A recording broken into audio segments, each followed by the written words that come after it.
Welcome back to another week of Sports Talk Zone. I am your host Renarja along Mikhail aka the Guru. And Mikhail, World Cup is in full swing and we're gonna talk about your favorite team, England against the USA. What happened there in that 0-0 draw? Honestly speaking, both teams were a bit tentative in my opinion. USA was extremely defensive. I disagree. I knew you were going to say that. If you look most of the time, when England was trying to break, a lot of US players was behind the ball. So breaking up the play. Exactly. So I'm saying there wasn't a lot of open spaces, but USA controlled the middle a lot more in that game, and that's where I think England lost out in that game, because even the first substitution that England made was with Jordan Henderson, because they realized they weren't able to control the middle of that game. It was just mainly USA.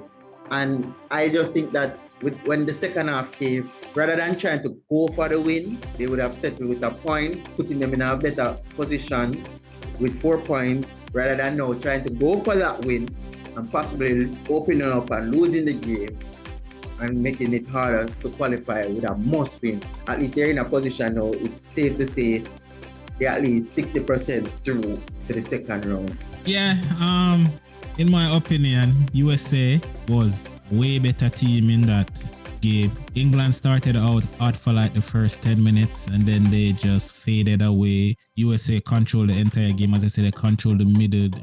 Pretty much the midfield for England they were just passengers in the game. Mason Mount, Declan Rice, Bellingham, truly none of these guys had a good game. And you could even say Sterling, Saka, Kane, like pretty much nobody on England, with the exception of Harry Maguire, had a good game.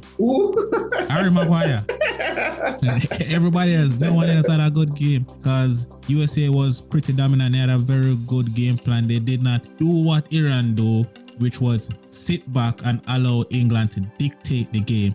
USA actually took the game to England and in many cases could have, if they had better finishing, they could have walked away from that game with 3 points. And I'm telling you, I think the USA, even though they're happy that they did not lose the game, I think there's a bit of frustration also there that they did not walk away with that 3 points. Because in my opinion, they were the better team on that day and they deserve that 3 points. Yeah, and I just like to add, with England and Harry Kane, is there issues there? Is there a problem? Are England supposed to be worried? Because what I'm seeing a lot of time, Harry Kane has to be coming deep in order to get involved in the play. And that's where that number 10 role where Mount should be playing. I don't know. Honestly, I'm not impressed with him in the 2 games that I've seen him play. And I doubt Southgate will use Maddison. I think he should give Maddison a try for the 3rd game. Maddison is just coming off an injury. But he's not in Southgate's favorite book, just say.